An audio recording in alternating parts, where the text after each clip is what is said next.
لحاظ رکھا، اہتمام کیا اور اس کا بھرپور فائدہ اٹھایا۔ اللہ تعالیٰ ان لوگوں کے ان اعمال کو اللہ تعالیٰ قبول فرمائے۔ اللہ تعالیٰ ان لوگوں کو بھی ان کے اعمال بھی قبول فرمائے جنہوں نے اس ماہ مبارک کے اندر پورے کا پورا اس اپنے آپ کو جو ہے ہر قسم کی برائیوں سے دور رکھتے ہوئے روزے کے جو حدود ہیں ان حدود کے اندر رہتے ہوئے اس ماہ مبارک کا صحیح انداز میں انہوں نے اہتمام کیا۔ اللہ تعالیٰ ان کی عبادتوں کو بھی قبول فرمائے۔ عزیز بھائیوں، عید، اس موقع پر میں ایک دن پہلے اگادی بھی ہوئی، یہاں موجود میں ہمارے ہندو بھائیوں کو اگادی کی بھی مبارکبادی دیتا ہوں۔ اصل میں عید اللہ تعالیٰ کی طرف سے ایک خوشی کا موقع فراہم کرتا ہے کہ اس موقع پر نہ صرف خاندان کے لوگ بلکہ پورے شہر کے لوگ، بلکہ پورے علاقے کے لوگ، پورے ملک کے لوگ ان خوشیوں کے اندر شامل ہوتے ہیں۔ غریب، امیر، متوسط، ہر قسم کا آدمی اس خوشیوں کا خاص طور پر اہتمام کرتا ہے، اور خاص طور پر اسلام کے اندر عید کا جو تصور ہے، کانسیپٹ ہے، وہ ایک طویل عبادتوں کے بعد، قربانیوں کے بعد، اللہ کی یاد اور اس کے مناجات کے بعد اللہ تعالیٰ ان کو خوشی عطا فرماتا ہے۔ ہمارے عید اور تہوار جس سے کسی دوسرے برادران وطن کو تکلیف نہیں پہنچتی بلکہ خوشی کا موقع فراہم کرتے ہیں۔ آج کا یہ عید میلاد اسی کی ایک کڑی ہے کہ ہم اس عید میلاد کے ذریعے سے اس شہر کے اندر رہنے والے تمام مذاہب کے لوگوں کو ہم خاص طور پر مدعو کرتے ہیں۔ جماعت اسلامی کا یہ اعزاز ہے کہ یہ پورے ملک کی سطح پر عید میلاد کا اہتمام اس واسطے کرتی ہے کہ اس ملک کے اندر مختلف مذاہب کے ماننے والے لوگ ہیں۔ جس مقام پر ہم رہتے ہیں، جس شہر کے اندر رہتے ہیں، ہم انسان ہونے کے ناطے ایک دوسرے سے محبت، ایک دوسرے کا خیال، ایک دوسرے کی عزت کیا۔ آپ جانتے ہیں، تاریخ کو پڑھیے، مسلمانوں نے تاریخ کو پڑھنا چھوڑ دیا، اپنی تاریخ آپ خود بھول گئے، اور لوگ یہ چاہتے ہیں کہ تاریخ کو مٹا دیا جائے، اور جب کوئی قوم تاریخ کو اپنی پڑھتی ہے تو وہ عروج کی طرف جاتی ہے۔ آپ جانتے ہیں انگریزوں کو اس ملک سے بھگانے کے اندر مسلمانوں نے قربانیاں دی۔ ابھی پارلیمنٹ کے اندر ایک ہمارے دوست نے کہا کہ 2 لاکھ علماء کرام نے شہادتیں پیش کی، اور اگر آج بھی انگریزوں کے چہروں کو اقتدار سے اتارنے کا کام ضرورت پڑ جائے تو مسلمان پھر سے قربانیاں دیں گے، اس ملک کو پھر سے جو ہے صحیح راہ پر لائیں گے۔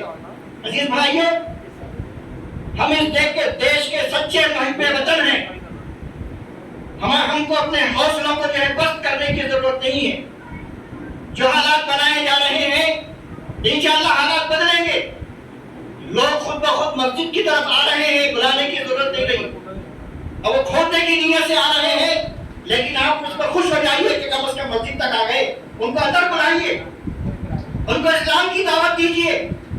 مسلمانوں نے دعوتی فریضے کو بھول گیا، برادران وطن کو جو ہے اسلام کی دعوت دینے سے بالکل یہ جو ہے غافل ہو گئے، جس کے نتیجے میں حالات یہاں تک پہنچے۔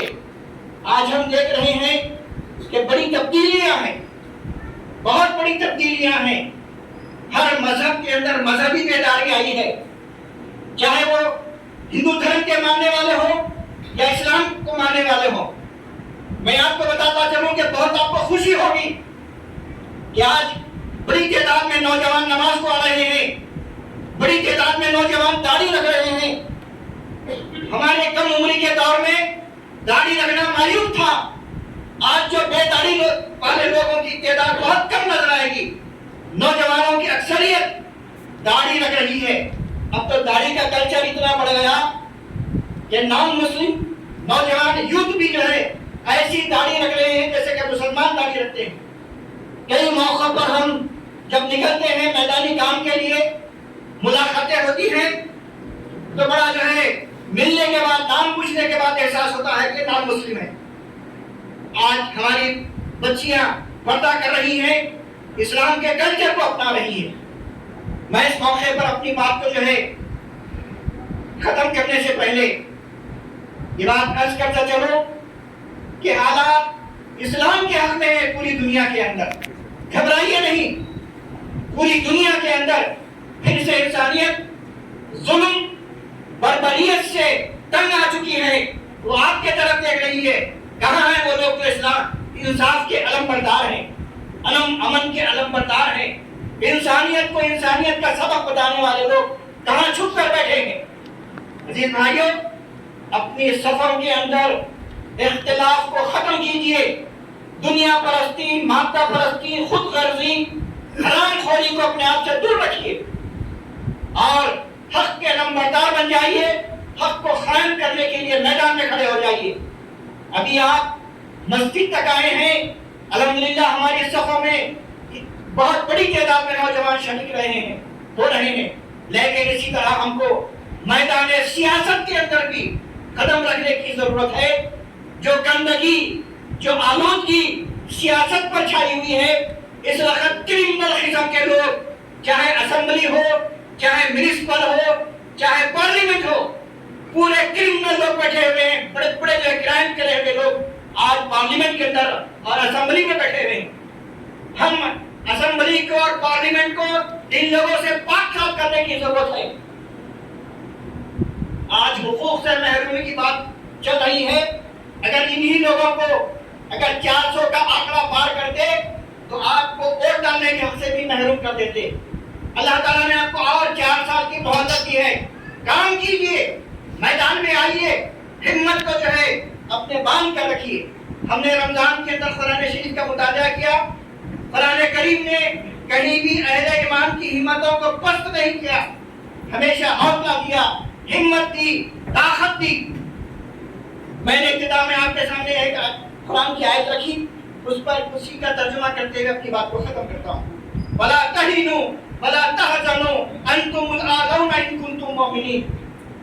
تم ہی کامیاب ہوگے، تم ہی سرخرو ہوگے، بشرطے کہ تم مومن ہو۔ اب یہ بات چلنے والی نہیں ہے، میں کبھی نماز پڑھا نہیں پڑھا، کبھی میں روزہ رکھا یا نہیں رکھا، کچھ اسلام کے احکام پر چلا، کچھ چیزوں کو چھوڑ دیا، من مانے زندگی نہیں چلے گی۔ اسلام کے اندر پورے کے پورے داخل ہونا پڑے گا، ورنہ یاد رکھو جیسا دوسروں نے کہا تھا کہ بٹو گے تو کٹو گے، ہم یہ کہتے ہیں کہ اسلام پر کھڑے رہو گے تو زندہ رہو گے، اسلام کے دامن کو چھوڑ دے گے تو مٹ جاؤ گے۔